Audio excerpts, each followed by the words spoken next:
Hello, welcome you all in my channel concept Guru AK ਅਤੇ ਮੈਂ ਹਾਂ ਤੁਹਾਡਾ ਹੋਸਟ ਅਸ਼ਵਨੀ ਕੁਮਾਰ। ਸੋ ਅੱਜ ਅਸੀਂ ਗੱਲ ਕਰਨੀ ਹੈ ਰਸ਼ੀਆ ਯੂਕਰੇਨ ਕੌਨਫਲਿਕਟ ਦੀ। ਸਭ ਤੋਂ ਪਹਿਲੇ ਅਸੀਂ ਸਮਝਣਾ ਹੈ ਵੀ ਵਰਲਡ ਦੇ ਮੈਪ ਵਿੱਚ ਰਸ਼ੀਆ ਤੇ ਆਮ ਦਿਖਾਈ ਦੇ ਜਾਂਦਾ, ਯੂਕਰੇਨ ਘੱਟ ਦਿਖਾਈ ਦਿੰਦਾ। ਸੋ ਯੂਕਰੇਨ ਦਾ ਮੈਪ ਹੈ ਇਹ।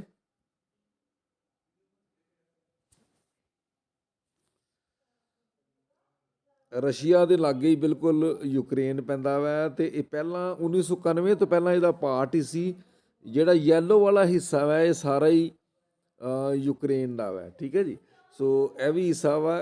ਇਹ ਨੇੜੇ ਦੇ ਜਿਹੜੇ ਕੁਝ ਰਾਜ ਨੇ ਉਹਦੇ 'ਤੇ ਰਸ਼ੀਆ ਪਹਿਲਾਂ ਹੀ ਜਿਹੜਾ ਵਾ ਕਬਜ਼ਾ ਕਰ ਚੁੱਕਾ ਵਾ, ਅਤੇ ਹੁਣ ਅਟੈਕ ਕਰ ਚੁੱਕਾ ਵਾ ਰਸ਼ੀਆ ਜਿਹੜਾ ਵਾ ਯੂਕਰੇਨ 'ਤੇ। ਇਹ ਦੋਵੇਂ ਰਾਸ਼ਟਰਪਤੀ ਨੇ। ਰਸ਼ੀਆ ਦੇ ਰਾਸ਼ਟਰਪਤੀ ਪੁਤਿਨ ਨੇ, ਇਹ ਜ਼ੈਲੈਂਸਕੀ ਯੂਕਰੇਨ ਦੇ ਰਾਸ਼ਟਰਪਤੀ ਨੇ। ਲੇਟੈਸਟ ਜਿਹੜੀ ਡਿਵੈਲਪਮੈਂਟ ਹੋਈ ਹੈ, ਇੰਡੀਆ ਨੇ ਰਸ਼ੀਆ ਨੂੰ ਬੈਕਅਪ ਨਹੀਂ ਕੀਤਾ ਯੂਨਾਈਟਿਡ ਨੇਸ਼ਨ ਵਿੱਚ। ਜਿਹੜੀ ਮੈਂ ਅੱਜ ਤੁਹਾਨੂੰ ਖਾਸ ਗੱਲ ਦੱਸਣਾ ਚਾਹੁੰਦਾ ਵਾਂ ਉਹੋ ਹੀ ਆ। ਸੋ ਪਿਆਰੇ ਵਿਦਿਆਰਥੀਓ, India abstain from voting on UNSC resolution condemning Russia's attack on Ukraine. United Nation ਦੇ ਵਿੱਚ ਤੁਹਾਨੂੰ ਪਤਾ ਵੈ, ਸੰਯੁਕਤ ਰਾਸ਼ਟਰ ਸੰਘ ਵਿੱਚ ਸੁਰੱਖਿਆ ਪਰਿਸ਼ਦ ਹੈ, +2 ਦੇ ਸਿਲੇਬਸ ਵਿੱਚ ਵੀ ਹੈ। ਸੋ ਉਹਦੇ 'ਚ ਇਹ ਹੈ ਵੀ ਉਹਦੇ 15 ਮੈਂਬਰ ਨੇ। 15 ਮੈਂਬਰਾਂ ਦੇ ਵਿੱਚੋਂ ਰਸ਼ੀਆ ਵੀ ਹੈ, 5 ਪੱਕੇ ਮੈਂਬਰ ਨੇ, 10 ਅਸਥਾਈ ਮੈਂਬਰ ਹੈ, 5 ਸਥਾਈ ਮੈਂਬਰ ਨੇ, ਪਰਮਾਨੈਂਟ ਹੈ, 10 ਨਾਨ ਪਰਮਾਨੈਂਟ ਮੈਂਬਰ ਹੈ। ਉੱਥੇ ਰੈਜ਼ੋਲੂਸ਼ਨ ਆਇਆ ਸੀ ਬਈ ਜਿਹੜਾ ਵਾ ਅਮਰੀਕਾ ਦਾ ਰੈਜ਼ੋਲੂਸ਼ਨ ਸੀ ਵੀ ਰਸ਼ੀਆ ਨੂੰ ਆਪਣੀਆਂ ਫੋਰਸਿਸ ਉੱਥੋਂ ਵਾਪਸ ਲੈ ਲੈਣੀਆਂ ਚਾਹੀਦੀਆਂ ਨੇ। ਅਤੇ ਉਸ ਰੈਜ਼ੋਲੂਸ਼ਨ ਨੂੰ ਇੰਡੀਆ ਐਬਸਟੇਨ ਰਿਹਾ, ਭਾਵ ਇੰਡੀਆ ਨੇ ਵੋਟ ਨਹੀਂ ਕੀਤਾ, ਨਾ ਉਹਦੇ ਹੱਕ 'ਚ ਅਤੇ ਨਾ ਉਹਦੇ ਵਿਰੋਧ 'ਚ। ਇਸ ਤਰ੍ਹਾਂ ਇੰਡੀਆ ਨੇ ਜਿਹੜਾ ਸਮਝ ਲਿਆ ਵੀ ਰਸ਼ੀਆ ਦਾ ਸਾਥ ਵੀ ਨਹੀਂ ਦਿੱਤਾ ਅਤੇ ਅਮਰੀਕਾ ਦਾ ਵੀ ਨਹੀਂ ਦਿੱਤਾ। China UAE also abstain. China ਅਤੇ UAE ਵੀ ਐਬਸਟੇਨ ਰਹੇ। ਐਬਸਟੇਨ ਦਾ ਮਤਲਬ ਹੈ ਵੋਟ, ਕਿਸੇ ਵੀ ਹੱਕ ਵਿੱਚ ਵੋਟ ਨਾ ਪਾਉਣਾ, ਉਹਨੂੰ ਐਬਸਟੇਨ ਕਹਿੰਦੇ ਆ। ਭਾਵ ਨਾ ਯੈਸ ਨਾ ਨੋ, ਕੋਈ ਵੀ ਵੋਟ ਨਹੀਂ ਪਾਣੀ, ਇਹਨੂੰ ਐਬਸਟੇਨ ਕਹਿੰਦੇ ਆ। ਇੰਡੀਆ, ਚਾਈਨਾ ਅਤੇ UAE ਤਿੰਨੇ ਦੇਸ਼ ਐਬਸਟੇਨ ਰਹੇ ਨੇ। ਅਤੇ ਉੱਥੇ ਇਸ ਮਤੇ ਨੂੰ, ਜਿਹੜਾ ਮਤਾ ਸੀ ਵੀ ਰਸ਼ੀਆ ਦੀਆਂ ਫੋਰਸਾਂ ਤੋਂ ਵਾਪਸ ਜਾਣੀਆਂ ਚਾਹੀਦੀਆਂ ਨੇ, ਇਸ ਮਤੇ ਨੂੰ ਰਸ਼ੀਆ ਨੇ ਵੀਟੋ ਕਰਤਾ ਵਾ। ਕਿਉਂਕਿ ਰਸ਼ੀਆ ਦੇ ਵਿਰੁੱਧ ਸੀ, ਇਸ ਕਰਕੇ ਕੁਦਰਤੀ ਹੈ ਰਸ਼ੀਆ ਨੇ ਵੀਟੋ ਕਰਨਾ ਸੀ ਇਸ ਯੂਨਾਈਟਿਡ ਨੇਸ਼ਨ ਦੇ ਰੈਜ਼ੋਲੂਸ਼ਨ, ਜਿਹਨੂੰ ਅਸੀਂ ਪ੍ਰਸਤਾਵ ਕਹਿੰਦੇ ਹਾਂ, ਰਸ਼ੀਆ ਨੇ ਵੀਟੋ ਕਰ ਦਿੱਤਾ ਵਾ। ਸੋ ਇਹਨੂੰ ਦੁਬਾਰਾ ਆਪਾਂ ਨਿਊਜ਼ ਨੂੰ ਦੇਖਾਂਗੇ।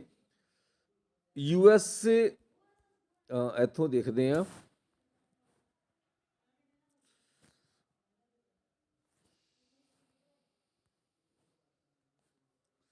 Russia vetoed the resolution on Friday, which deplored in the strongest terms the country's military action in Ukraine. Russia ਨੇ ਉਹ ਵੀਟੋ ਕਰ ਦਿੱਤਾ ਵਾ ਉਸ ਰੈਜ਼ੋਲੂਸ਼ਨ ਨੂੰ, ਜਿਹੜਾ ਉਸ ਮਤੇ ਨੂੰ ਜਿਹੜਾ ਅਮਰੀਕਾ ਨੇ ਲਿਆਂਦਾ ਸੀ ਮਿਲਟਰੀ ਐਕਸ਼ਨ ਕਰਕੇ। The resolution demanded the immediate withdrawal of troops from Ukraine. ਇਹ ਮਤਾ ਕੀ ਕਹਿੰਦਾ ਸੀ? ਇਹ ਮਤਾ ਕਹਿੰਦਾ ਸੀ immediate withdrawal of troops from Ukraine, ਬਈ ਰਸ਼ੀਆ ਜਿਹੜਾ ਤੁਰੰਤ ਆਪਣੀਆਂ ਫੋਰਸਿਸ ਨੂੰ ਵਾਪਸ ਬੁਲਾ ਲਏ। ਰਸ਼ੀਆ ਤੁਰੰਤ ਫੋਰਸਿਸ ਨੂੰ ਯੂਕਰੇਨ ਤੋਂ ਵਾਪਸ ਬੁਲਾ ਲਏ। ਸੋ ਦ motion co-written by United States and Albania found favor in 11 of 15 nations. India, China, UAE abstained. ਸੋ 15 ਦੇਸ਼ ਨੇ, 5 ਪਰਮਾਨੈਂਟ ਅਤੇ 10 ਨਾਨ ਪਰਮਾਨੈਂਟ ਸਿਕਿਉਰਿਟੀ ਕੌਂਸਲ ਦੇ ਮੈਂਬਰ ਨੇ, ਜਿਹਦੇ 'ਚੋਂ ਇਸ ਮਤੇ ਦੇ ਹੱਕ ਵਿੱਚ 11 ਵੋਟ ਪਏ। 15 ਵਿੱਚੋਂ 11 ਵੋਟ ਇਹਦੇ ਹੱਕ ਵਿੱਚ ਪੈ ਗਏ। 3 ਵੋਟ ਜਿਹੜੇ ਨੇ ਉਹ ਐਦਾਂ ਹੀ ਰਹੇ, ਨਾ ਹੱਕ 'ਚ ਤੇ ਨਾ ਵਿਰੋਧ 'ਚ। ਉਹਨਾਂ ਨੇ ਵੋਟ ਹੀ ਨਹੀਂ ਕੀਤਾ। 11 ਤੇ 3 14। 15ਵਾਂ ਰਸ਼ੀਆ ਸੀ ਜਿਹਨੇ ਇਸ ਨੂੰ ਵੀਟੋ ਕਰ ਦਿੱਤਾ। ਵੀਟੋ ਕਰਨਾ ਮਤਲਬ ਹੈ ਖਤਮ ਕਰ ਦਿੱਤਾ ਇਸ ਮਤੇ ਨੂੰ। ਠੀਕ ਹੈ, ਤੁਹਾਨੂੰ ਪਤਾ ਹੈ 5 ਦੇਸ਼ਾਂ ਕੋਲ ਵੀਟੋ ਪਾਵਰ ਹੈ, ਤੇ ਜੇਕਰ ਉਹ 5 ਦੇਸ਼ਾਂ ਵਿੱਚੋਂ ਇੱਕ ਵੀ ਕਹਿ ਦੇ ਵੀ ਨਹੀਂ ਇਹ ਐਸਾ ਕੁਝ ਨਹੀਂ ਹੋਏਗਾ, ਤੇ ਕੁਝ ਵੀ ਨਹੀਂ ਹੁੰਦਾ। ਸੋ ਇਸ ਤਰ੍ਹਾਂ ਰਸ਼ੀਆ ਨੇ ਵੀਟੋ ਕਰ ਦਿੱਤਾ ਉਸ ਮਤੇ ਨੂੰ। ਅਗਲੀ ਗੱਲ ਇਹ 'ਚ ਇਹ ਹੈ ਵੀ the resolution was a no go right from the start because of Moscow's veto power as a permanent member of the country. ਸ਼ੁਰੂ ਤੋਂ ਹੀ ਇਹ ਪਤਾ ਸੀ ਵੀ ਇਸ ਮਤੇ ਨੂੰ ਵੀਟੋ ਹੀ ਕੀਤਾ ਜਾਣਾ ਹੈ।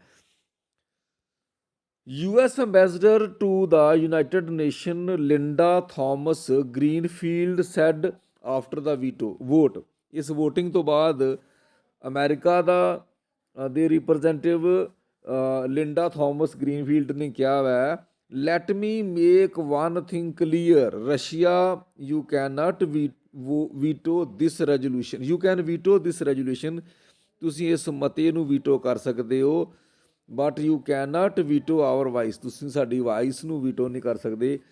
You can not veto the truth, ਤੁਸੀਂ ਸੱਚਾਈ ਨੂੰ ਵੀਟੋ ਨਹੀਂ ਕਰ ਸਕਦੇ। You can not veto our principle, ਸਾਡੇ ਸਿਧਾਂਤਾਂ ਨੂੰ ਵੀਟੋ ਨਹੀਂ ਕਰ ਸਕਦੇ। You can not veto the Ukrainian people, ਤੁਸੀਂ ਯੂਕਰੇਨ ਦੇ ਲੋਕਾਂ ਨੂੰ ਵੀਟੋ ਨਹੀਂ ਕਰ ਸਕਦੇ।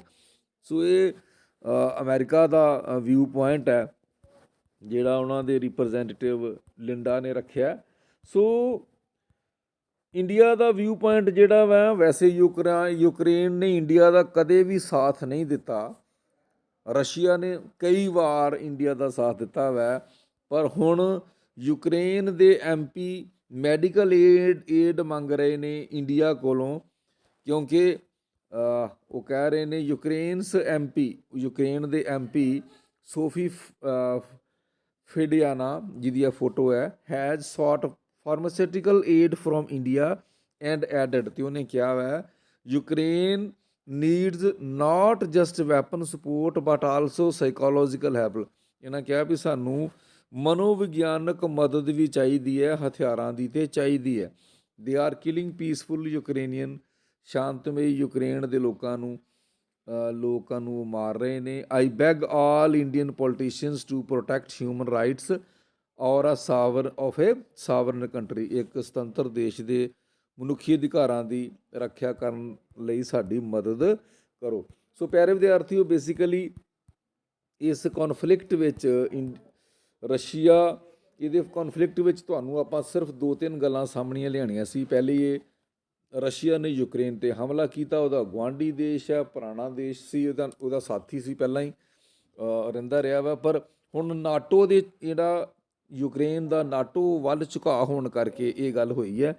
ਸੋ ਇਸ ਤਰ੍ਹਾਂ ਯੂਨਾਈਟਿਡ ਨੇਸ਼ਨ ਦਾ ਖਾਸ ਗੱਲ ਤੁਹਾਡੇ ਸਿਲੇਬਸ 'ਚ ਹੈ, ਤਾਂ ਦੱਸੀ ਹੈ ਵੀ ਯੂਨਾਈਟਿਡ ਨੇਸ਼ਨ ਹੈ ਜਿਹੜਾ, ਉਹਦੇ ਵਿੱਚ ਰਸ਼ੀਆ ਨੇ ਇਸ ਮਤੇ ਨੂੰ ਵੀਟੋ ਕਰ ਦਿੱਤਾ ਵੈ, ਅਤੇ ਭਾਰਤ ਦੇ ਸਮੇਤ 3 ਦੇਸ਼ ਐਬਸਟੇਨ ਰਹੇ ਨੇ, ਵੋਟਿੰਗ ਉਹਨਾਂ ਨਹੀਂ ਕੀਤੀ।